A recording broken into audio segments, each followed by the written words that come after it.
So let me tell you a little bit about Cynthia. Cynthia is somebody that I've known actually for a little while, not that long. She's a nurse practitioner, just like I am. So I'm so excited to introduce her. So she's an author of the best-selling book, Intermittent Fasting Transformation, and a two-time TED speaker with her second talk, having more than 13 million views, and the host of Everyday Wellness Podcast and co-host of the Intermittent Fasting Podcast with Melanie Avalon, averaging more than 700,000 downloads per month combined, which is unbelievable. With over 20 years experience in health and wellness, Cynthia is a globally recognized expert in intermittent fasting and women's health and has been featured on ABC, Fox 5, KTLA, CW, Medium, Entrepreneur, and the Megyn Kelly Show. Her mission is to educate women in the benefits of intermittent fasting and overall holistic health and wellness so they feel empowered to live their most optimal lives. So now we get to have great conversation with her as well. Let's begin with some wonderful questions. So I know that the audience really wants to hear from you in regards to how did you ever get interested in intermittent fasting? And let's kind of find out your story. This is real casual. People want to know about you, want to know about how you got into the work. So let's start there. How did you get involved?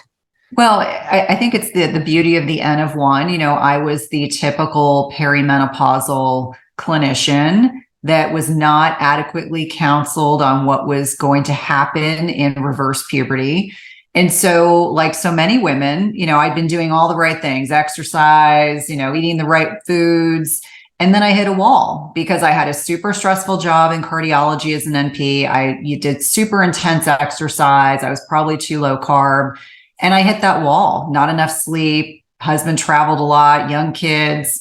And hitting the wall meant I suddenly became weight loss resistant. And this had never been an issue for me my entire life. I was very privileged. I say this all the time with great reverence.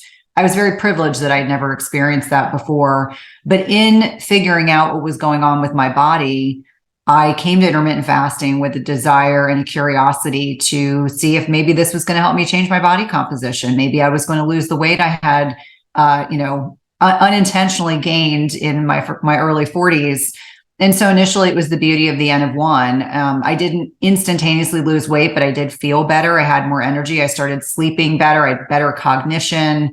And that really started the process. And I started talking to my cardiology patients who thought I was crazy and my colleagues who thought I was crazy. And then it really just started to weave its way into everything I was doing, everyone I talked to, patients and personally. And it really became a strategy that I felt was one that we all should be talking to our patients about, really eating less often, even if you don't want to call it intermittent fasting, but not having these massive pig out fasts from the moment our feet hit the floor in the morning till we go to bed. And so that's really where it started from. And the irony is I left clinical cardiology in 2016 because I felt really constrained in the current medical model. I towed the party line for as long as I could. And I told my husband I was just really tired of writing prescriptions because in cardiology, that's what you do. And so I took a leap of faith and started my own business. And so initially, almost instantaneously attracted women just like myself, people who felt like the current medical model was not meeting their needs. They were perimenopausal and menopausal. And so my business really started to kind of unroll, and I was talking to everyone about eating less often and intermittent fasting. And that's really where it stemmed from, was really a desire to be able to practice in a way that was more aligned with looking at lifestyle as medicine and less about leaning into pharmaceuticals. And there's certainly a place for them, but I got very tired, very, very tired of writing prescriptions. And so now I get to do all the things that I was more interested in, 10 years ago. I get to talk to people about sleep and nutrition and exercise and, tapping into the parasympathetic nervous system and all of these different strategies that I think are equally as important and really lay a foundation for health and wellness that the conventional model is missing, because we're so solely focused on symptomatology and addressing it with a medication. And we need to kind of back things up and think about it as what's driving the root cause of this problem, and then digging a bit deeper. Yeah. So you said two things that I think are interesting. One is that initially you think you're too low carb. Let's talk about that, because many times intermittent fasting is together with keto. And keto means, no or minimal carbohydrates. And also let's talk about caloric intake, because what a lot of people are thinking is if you do intermittent fasting, you're doing like 800 calories a day, which is not so great for the metabolism. So let's talk about those two key issues, because women ask me those questions all the time. I bet. Well, carbohydrates in and of themselves are not bad. And unfortunately, they've gotten this misnomer. There's the boogeyman and it's carbohydrates. And I will be the first person to say, I love carbohydrates, but I eat the less processed variety. Like I just had lunch and I had a bison burger and I had shishito peppers and I had cabbage. So I was absolutely getting carbohydrates from the vegetables I was consuming. But I think most of us are consuming the processed variety, the bread, the pasta, a lot of grains. And those are the things that oftentimes get us in trouble. So when I look at women as a whole, and I'm talking to them about whether their intermittent fasting is the right strategy, are they insulin sensitive? Are they metabolically flexible? Is really what determines how much carbohydrate should they be consuming. If you are 100 pounds overweight, 50 pounds overweight, very likely we have to reduce your carbohydrate intake, but we're not going from 400 grams a day down to 20. I think that's not sustainable, and I'm all about sustainability. So I think a lot of that carbohydrate cycling or that carbohydrate intake is really mitigated on whether or not you're insulin sensitive. And we know based on study research, nearly 3 years into the pandemic, about 7 to 8% of the population in the United States is metabolically flexible. So most people would benefit from curtailing the processed carbohydrates and consuming more the unprocessed varieties, low glycemic berries, green leafy vegetables. And so as a starting place, I usually say, if you're currently consuming, and this is why I think tracking can be beneficial to give people awareness, if you're currently consuming 300 grams of carbohydrates total a day, we want to slowly start reducing that. And why we are doing that is to help our bodies become more metabolically flexible, allow our bodies to be able to utilize either glucose or fatty acids as a fuel source. And that is how our bodies are designed to thrive. But in this kind of over-harried, overstressed existence where we eat too frequently and we overfeed ourselves and we eat too many of the wrong types of carbohydrates, wrong types of fats, and too little protein, we're never satiated. And so those carbs, it's just a never-ending bowl of stuff. And so you don't have to be ketogenic to intermittent fast. If you are someone that is obese or overweight or insulin resistant or diabetic, then I do encourage you to consume less carbohydrate. I'm not saying no carbohydrate. I actually interviewed someone on the podcast yesterday who's a male and really abstains, he's a carnivore diet, doesn't have any carbohydrates or little to none. And I've asked him, I think that's great that works for you, but I think for the average person, it's not sustainable forever. So I think that's the first piece. The other thing that I think is so important is people to understand there's a threshold of macronutrients, protein, fat, and carbohydrates that are critically important to consume in your feeding window, in the amount of time, whether that's 8 hours, 10 hours, 6 hours. And so this is where I will say to women in particular, I want you to aim for 100 grams of protein a day. Now, for many women, they're probably eating 40 or 50 grams. And this is where, again, tracking allows us to get a sense of how much carbohydrate, protein, and fat we're consuming. But if you are having 2 good-sized meals with 40 to 50 grams of protein in each one of them, then you're probably getting sufficient amount of macronutrients. And I always say macros are important. Intermittent fasting is not about caloric restriction. It is actually about having periods of time when we are eating and periods of time where we are not. And when we're not eating, that's where the magic of fasting kind of comes in, autophagy and some of these other processes. So if a woman were to say to me, Cynthia, I track my macros and I'm only consuming 800 calories in my window, I would say you need a larger window because that is a surefire way to, break your metabolism, to get to a point where your body thinks you're starving. It's going to hold on to every single pound, ounce of body weight because it is convinced that you are in a starvation state.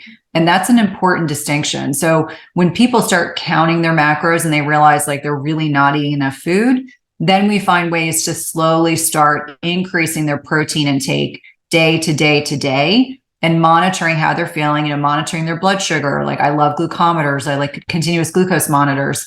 I'm not a fan of people being a slave to the scale, but appropriately used, if you're getting on the scale once a week or once every 2 weeks, can be a way to get a sense for where you're going metabolically. But I do agree with you that that can be a huge problem. It's almost like this message. This is why OMAD is not a system of intermittent fasting that I think is healthy to sustain, especially for women, because you just can't get enough protein in. And your viewers may know, or listeners may know, that, our protein needs increase as we get older. The muscle protein synthesis, protein leverage hypothesis, all these things really speak to the fact that we need more protein as we get older, not less. So if you're getting by on 50 grams a day, not only are you going to lose muscle mass, not only are you going to lose insulin sensitivity, you're going to put yourself at risk for the metabolic diseases that we've kind of talked about: insulin resistance, diabetes, high blood pressure, a multiplicity of things that we want you to try to avoid being diagnosed with. So if people come to you and say, well, calorically, what do you want me to do during that shorter window from maybe 12 to 6? What would you say? Yeah. Well, I always say we don't count calories. I think that's very important. Calories are a unit of measurement. You use a bomb calorimeter, and our bodies are way more sophisticated. Our bodies get information from the types of foods that we consume. Now, is it helpful to understand that a macronutrient of protein, 1 gram of protein or carbohydrate, is not as calorically dense as fat? Correct. 4 calories per gram for protein and carbohydrates, 9 calories per gram for fats. It's important to understand that. So a little bit goes a long way. And this is where I'll sometimes say, measure your fats, like not 5 avocados, maybe it's half an avocado, maybe it's a tablespoon of nut butter, not so that you become restrictive, but that just this building an awareness that twice as much calories come from the fat than they do from these other entities. So I always say, count your macros, track your macros. That's certainly a better way. And it's so different from when you and I both trained. I mean, it was all about the food guide pyramid and the food guide labels and tracking calories. And I oftentimes have to remind people that our bodies are way more sophisticated than just this caloric measurement. And, prior to like the 1920s, 1930s, the concept of a calorie was not even a concept people talked about. And so in a lab, obviously, if you're in a research environment, it makes sense to have a unit of measurement, but our bodies are way more sophisticated than that. And I would actually argue that it's not a calorie issue when people are struggling with weight gain and struggling with weight loss resistance. It is more of a hormonal imbalance, whether it's a carb insulin issue, whether it's a sex hormone issue, thyroid. These contributing chemical messengers in the bodies are generally what is driving the weight loss resistance or the inability to lose weight. There's some imbalance that has not been properly addressed. Now, adjusting our macros can improve these hormonal balances significantly. But unfortunately, we're still stuck in a SECO, the calories in, calories out, which I'm embarrassed to admit. I used to tell patients that, exercise more, eat less, and then wonder why nothing worked. I'm like, okay, now they're hungry, they're really hungry, and they're not eating enough food. And so we're just making the process worse. So, our patients, certainly my population that are menopausal or postmenopausal, have had their entire lives predicated on calories. And to get them out of that mindset is always so difficult, to truly learn to trust their body when they, in some ways, have betrayed it unbeknownst to them because they eat too little. I mean, it's not unusual for me to see people that have been doing 1,000 calories for years. Yeah. So for some of those, I oftentimes will recommend just slowly increasing it. And for some of them, I actually may even not have them do intermittent fasting. I might have them really work on their metabolism first and then do the intermittent fasting on the other side, because their whole metabolism is so broken. Yeah. And I think it's really important for people to understand, I routinely have patients that I will say, I don't want you to fast. And they always freak out. They're like, wait a minute. I was like, we've looked at your labs. We know your cortisol is completely dysregulated. You have a chronic stress inflammation pattern on your labs. We don't want to add more stress. Like, it's important to understand that intermittent fasting is a type of hormesis, beneficial stress in the right amount at the right time, just like cold exposure, heat exposure, exercise. And it's important to understand that, just because you're weight loss resistant doesn't mean that the next step needs to be intermittent fasting, as you said, very appropriately. And I do the same with my own patients. We need to build your metabolism back. And it may be that you're going to consume 100 calories more protein every day. And we're going to carefully monitor you. Sometimes they use the term reverse dieting, which I don't like that term, but in the like lay vernacular, people may have heard that we want to get to a point where we're helping to fix the metabolism. And to me, it's not this knee-jerk reaction of it has to be fasting, it's semi-glutide, it's crash dieting. More is not better. I always say if a little bit of fasting is good, more fasting is not better. If a little bit of exercise is good, more exercise isn't better. If a little bit of restriction is good, more is not better. And so, unfortunately, I think we've fed into this mindset of a lot of our patients that they think if things aren't going the direction I want, I just have to work harder. And I always say sometimes the body just needs us to take the foot off our foot off the accelerator and trust the process and really work diligently at quieting inflammation in the body, connecting with nature.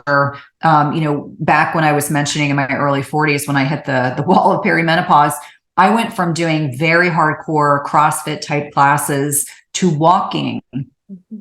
That's all I did for an entire year because my body was just so traumatized by so much cumulative stress that was the most I could handle. And I remember how humbling that was, that I could tell if I had done too much physical activity by walking, if I was really tired later in the day, I was like, okay, that's my sign that was too much. Right. And so really, leaning into the clues our body is trying to communicate to us. So let's get on to the hot topic. You mentioned it, so let's just go for it. Semaglutide. Everybody and their sister now is wanting it. That's the magic button. It's the thing. And if you look at the statistics in terms of how many people gain the weight back afterwards, it's pretty abysmal.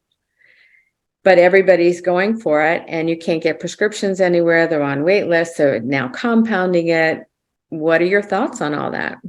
Yeah, it's a great question. And it's one that my team is fielding almost daily because I think well-meaning people, I have to believe, started utilizing the drug for people who were weight loss resistant. But it's been my experience that my patients that were taking it, not prescribed by me, but prescribed by other providers, they were nauseous, constipated, they had no appetite. So imagine you have a broken metabolism.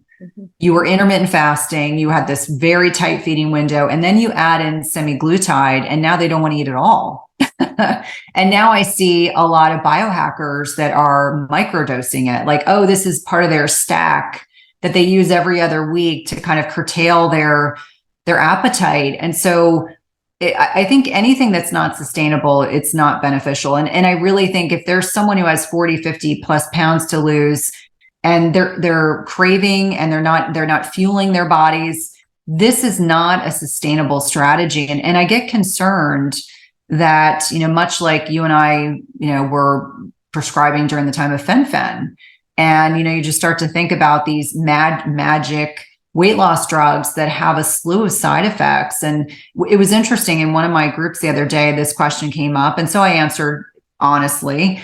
And there were so many people that said, if you look at the research and the amount of like liver and hepatic toxicities and the fact that when people stop the drug, they gain the weight back, what does that really say? And I just say, because it's not a sustainable strategy. And so if your appetite's out of control, what that tells me is there's a hormonal imbalance. We have to deal with that first before we even consider. But to me personally, if I got constipated and was nauseous all the time, that would be miserable. Like that would not influence me to want to continue taking the drug. I would just say, time out. This is, I'm bloated, I'm constipated, I'm nauseous. It's like being pregnant, but I don't want to be pregnant at this stage in my life. And I'm not sure for you, in your clinical, practice, if you're seeing people that are just, they're getting results temporarily, but they're not results that they can sustain for the next 5, 10, 15 years. And that to me is concerning because you have these yo-yo dieters, and we know what yo-yo dieting does to our metabolism. I get concerned that, they may not be getting the communication between their brain and their gut, telling them that they're hungry, but they're essentially starving themselves. I mean, they're taking a drug that is disconnecting appropriate communication between the gut and the brain. And I just have to believe that there are better options out there. It's just, unfortunately, we've conditioned our patients to want quick fixes as opposed to really doing the work. And semaglutide is one of many examples. I think there's so many celebrities using it now. I can't believe I'm even going to say this, the Kardashians. I know this because, my kids and I were talking about it. And I said, there are so many young people that look up to these pseudo celebrities and think if they're doing it, then I need to do it. And I think it just really sets a poor example. I mean, it's interesting. We started Women to Women many, many, many years ago. And the whole notion was, how can I teach my patients to become their own midwives? And how do we teach women to learn intuitively what they need? And unfortunately, my population is probably older than yours, and they've all been, kind of the Twiggy era, and we have to eat less and we have to exercise more. And when that doesn't work anymore, then we have a problem. And I did develop a weight loss program, and my success is 70% keep the weight off long term. Amazing. And it is amazing, primarily because we do so much coaching. I mean, we have 60 hours of coaching with people in the 12 weeks. And we do a genetic profile to find out what they need to do. But here's the irony. Most of them do intermittent fasting because they're not hungry in the morning. Yes, I've, doing an elimination diet with them later, but then they start adding foods back and they've rehabbed in some ways their metabolism. So it's very successful because we're teaching them to listen. As they add dairy back, how do they feel? As they add grains back, very similar to what you do in your practice. But now the rage is semaglutide. I mean, it is everywhere now. And if you look up the statistics, sure enough, pancreatitis is a side effect. It's like, oh, and if you have that, then you just do clear liquids for a few days. No. What have you done for the pancreas in the meantime? Yeah. I was an ER nurse in my past life. Pancreatitis, from what my patients have told me, is one of the most painful things that you can have go on in your digestive system. And so it's not just this benign entity. I saw plenty of alcoholics with pancreatitis, but, for me, we're again missing these opportunities to educate our patients and really help them find ways. As you mentioned, this intuition, kind of leaning into our bodies. That's never what we were telling. At least I was not telling my patients in cardiology, lean into what your body is telling you. It was more, are you having chest pain and shortness of breath? And if not, okay, I don't want to hear any more about it. But I think it's so important to, have those conversations. The other thing that definitely comes along with weight loss resistance and obesity is this degree of shame. In our society, there's so much shame about women and their weight, and add in like the aging process and how much pressure people feel to look a certain way, to be a certain size. I mean, I have women almost every day say to me, I want to be the size I was at 18. And I was like, that's great. I'm never going to be that size again, and I'm okay with it. But I think we have unrealistic expectations, and we're so unkind to ourselves. Like, if someone's saying it out loud, you can imagine what they're saying inside to themselves. And that to me is heartbreaking. I have a couple of programs that I do. One is the hormone program that I do for the bone coach. And one of the things I've had them do is take an hour, and I want you to see how many times you self-deprecate yourself. And it's usually 50, 60. That's 1 hour. Wow. And I do it also in my program. And I think it's so unconscious. Oh, my arms, my face, my hair, and we're so objectified as a culture. Women are in general. And it's really learning to love. And I don't mean you have to go in front of the mirror and say, I love my body. But it's really more about, how do I come to this place in which I'm not so hard on myself? How do I understand what you're talking about is, if I have been beating myself up for so long and I have adrenal dysfunction, how do I intuitively listen and be quiet? How do I do it from that perspective? And then understand the enormous benefits that we know now of intermittent fasting. Because in ancient times, we're either feasting or fasting, so to speak. And I love your concept because it lines up so much with what I've been teaching for so long, that we have to listen to ourselves and be honoring of our bodies. And we as a culture, for women, we don't do that. No. And it's interesting, so obviously in 2022, I had a book launch, and it was an wonderfully exhaustive process. And during Christmas, we didn't travel. My kids really wanted to stay home. They felt like they had a really busy year. They're teenagers. And so for 9 days, I didn't set an alarm. I got up when I wanted to. And I said to my husband, I need to do this more often, because I think for so many of us, we set these expectations. We have to get so much done during the day. And what that experiment showed me was I need more sleep than even I think I do. And number two, how beautiful it is to wake up on your own, which is inevitably later than you normally would wake up. But I felt so much better. I wasn't grumpy. I wasn't, complaining to my husband or giving my kids a hard time. I was getting walks outside in nature. I mean, all the things we're supposed to. If I felt like going to the gym, I went to the gym. And so I think for each one of us, it's determining that, we get to a point in our lives where what's our energy like? What do we feel like doing? Like the have-tos are not part of my lifestyle right now. Like I was actually comparing my calendar from the first week in January last year, pre-book launch, to this week. And I said to my husband, what I know now is I never want to have that experience again. I loved the experience, but it also taught me a lot. Like next time I would be more discerning, more careful about where I was putting my time and my attention. And I think this is applicable to all of us as women, that, what treadmill do we want to put ourselves on? I know I'm at a stage in my life where I'm thinking a lot more thoughtfully about, I'm going to be empty nester soon. And, both my boys will be in college in the next 4 years. And so saying to my husband, like, what do we like doing? Let's prioritize doing more of that. Let's put less on the calendar. Let's feel less about having expectations, whether it's familial expectations, it's friend expectations, just learning the beauty of having healthy boundaries. One of the things that I say to my patients a lot of times is it's unlikely when we're dying, when we're 200, that we're going to say, I wish I'd worked more. More likely it's going to be, where did the years go? Why didn't I smell the roses more? And I think for some people, COVID did that to them. And for some, it didn't. And, we are so much on the same page, which is how do we embrace what we have? How do we create more of this wonderfulness? And also not have days that are cuckoo, because at some point there's a wake up call, a 2x4, a 4x8, an 8x12, whatever it takes, that comes along to say, nope, you can't do this anymore. Yeah. And I think it's, the one thing I've come to learn, I have a parent that was incredibly successful. And, I watched her in this amazing trajectory of her business life. And when she retired, because she had been so ego focused, when she retired, it's almost like she went from going 1,000 miles an hour that she crashed into a wall. And it's taken her, she's now 5 years into retirement and she's just starting to settle down. But one of the things she said to me unsolicitedly was, I never realized how little sleep I got.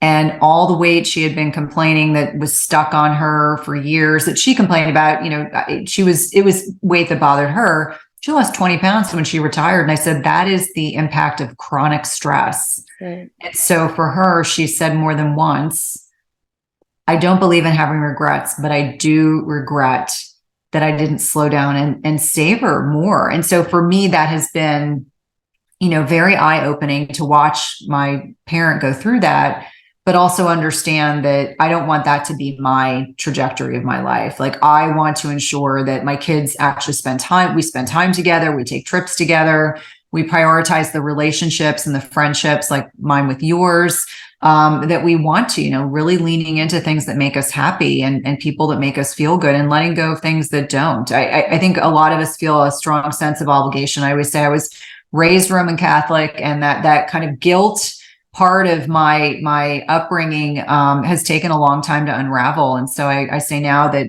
we make the best decisions for what's best for my nuclear family. And then, we go from there. We're thoughtful, but, the half 2 days are long behind me, and I'm grateful for that.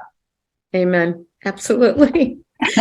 So if they want to learn more about you, how do they begin to do that and reach out if they're interested? What is the name of your book, and how did they get that as well? Thank you. So probably easiest to go to my website. So it's www.cynthiathurlow.com. You get access to my podcast, Everyday Wellness, and I co-host another podcast with Melanie Avalon called the Intermittent Fasting Podcast. My book is The Intermittent Fasting Transformation, which is a play on a talk that I gave almost 4 years ago that went viral. You can find me on social media. I'm probably most active on Instagram. I'm a little snarky on Twitter. I do have a free Facebook group called the Intermittent Fasting Lifestyle / my name. I do have to say that about Twitter, because sometimes I'll get people on my DMs. They're like, oh my God, I see an entirely different side of your personality. I said, well, I am snarky, but I'm thoughtfully snarky. And with that being said, I love for people to reach out. Let me know if you came to me through Marcelle's podcast, let me know. We definitely have a lot of alignment, a lot of focus on middle-aged, perimenopause, and menopausal women, because let's be honest, there's not enough resources and focus and research on us. And, our generations are not going to go down, easily. We're definitely demanding more so that subsequent generations will have more and better information. Absolutely. Well, thank you so much. I really appreciate it today. Thanks so much.